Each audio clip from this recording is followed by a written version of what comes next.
White backlash.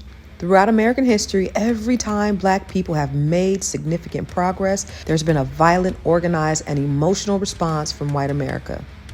White backlash. Let's go back. After the Civil War, during Reconstruction, newly freed Black men were elected to Congress. Black businesses began to flourish, and Black communities were building schools and buying land. But what happened next? White backlash. Groups like the KKK emerged, lynchings increased, and Jim Crow laws were created to strip away the rights that Black people had just gained. That backlash wasn't about oppression, it was about sharing power. It was about white people feeling threatened by equality, not experiencing oppression themselves. But fast forward to Wilmington, North Carolina in 1898. Black leaders were thriving. Wilmington had a Black mayor, Black-owned newspapers, and one of the most successful multiracial governments in the South.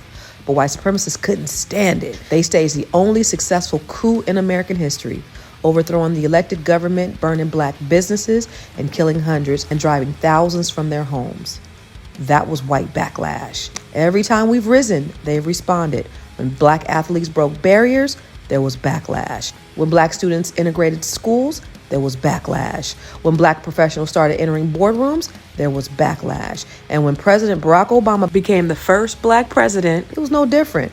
His election symbolized hope and progress for many of us, but it also exposed the deep resentment festering beneath the surface. That resentment birthed a movement. And Donald Trump didn't create white backlash, he capitalized on it. They're eating the dogs, the people that came in. They're eating the For decades, white Americans who were uncomfortable with progress stayed silent because racism had become politically incorrect. But Trump and the voices like Charlie Kirk came along and said the quiet part out loud. They used the language of quote-unquote Christian values and America first and taking back our country to make racial fear and economic insecurity. It's never about patriotism. It was about white power. This is the cycle of America. Every era of Black progress has been followed by white backlash. Reconstruction was followed by Jim Crow. The Civil Rights Movement was followed by mass incarceration. The Obama era was followed by Trumpism. And now as Black folks rise and we become educated, we're leading in businesses, we're owning property, and we're creating wealth, we are seeing the backlash again in politics, education, and media. Here's the truth though. White backlash only happens when we are progressing. It is proof that the system feels our impact. So don't be discouraged. Be alert. Be intentional. Keep building. Keep owning.